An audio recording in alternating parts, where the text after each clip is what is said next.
নমস্কার বন্ধুরা, মন্টো রান্নাঘরে আপনাদেরকে অনেক অনেক স্বাগত। আজ আমি দুর্দান্ত এক রেসিপি নিয়ে চলে এসেছি। শীতকালের বাজারে তো আমরা কম বেশি আমলকি কিনেই থাকি, তো একবার আমার মতো করে বানিয়ে খেয়ে দেখুন। তো চলো বন্ধুরা শুরু করি। বাজার থেকে আমি 600 গ্রাম আমলকি কিনে এনেছি। একটি পাত্রে জল নিয়ে নিয়েছি আমলকিগুলো ধুয়ে নেওয়ার জন্য।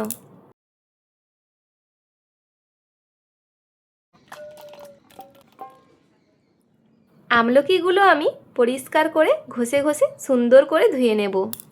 এখানে আমি আমলকিগুলো মিডিয়াম সাইজের নিয়ে এসেছি, তোমরা চাইলে বড় সাইজেরও নিতে পারো।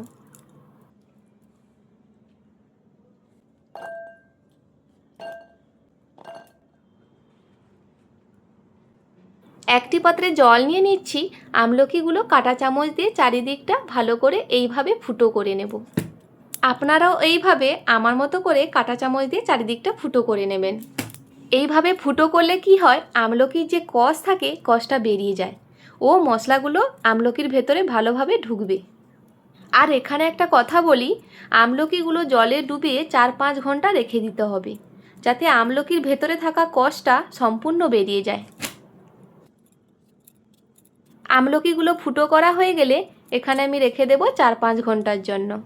4-5 ঘন্টার পর দেখো বন্ধুরা, জলের কালারটা কেমন ঘোলা হয়ে গেছে। আমি আমলকিগুলো একটি স্টিমে নিয়ে নেব সেদ্ধ করার জন্য।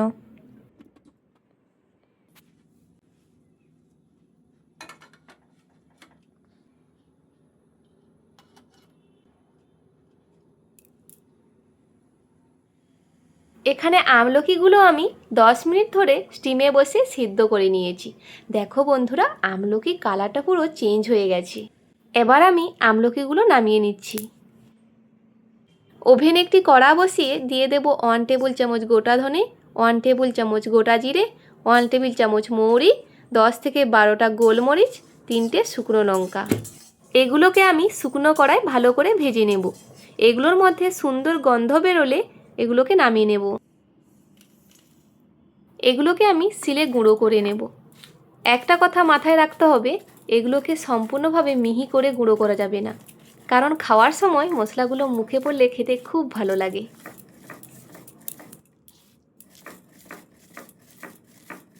দেখুন বন্ধুরা, মশলাগুলোকে আমি এইভাবে গুঁড়ো করে নিয়েছি। এবার এখানে ওভেনে একটি কড়া বসিয়ে সেদ্ধ করা আমলকিগুলো দিয়ে দেবো।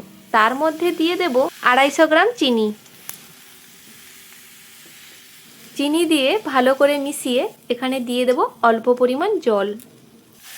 জল দিয়ে গ্যাসটি মিডিয়াম ফ্লেম করে মিশিয়ে নেব। দেখুন ভালোভাবে মিশিয়ে নিয়েছি। এবার কিছু ঢাকা দিয়ে 3 থেকে 4 মিনিট হতে দেব।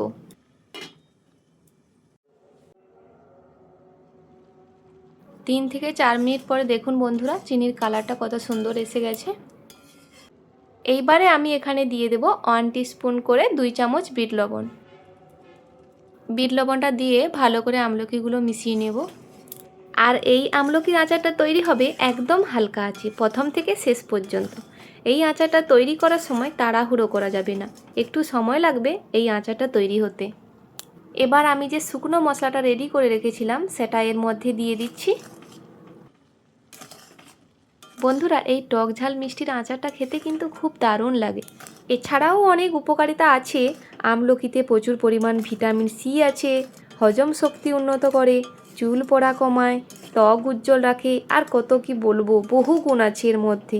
তাই এই জন্য রেসিপিটা কিন্তু অবশ্যই বাড়িতে বানাতে পারেন।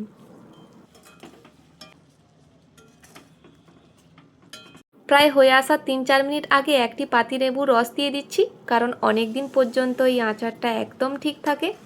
অবশ্যই একটু লেবুর রস কিংবা ভিনিগার দিয়ে দেবেন।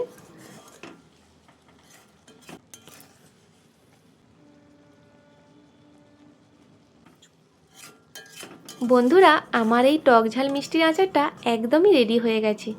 এই সিজনের জন্য পারফেক্ট একটা রেসিপি বানিয়ে ফেললাম। বন্ধুরা অবশ্যই বাড়িতে বানাবেন, কেমন হলো আমাকে জানাবেন।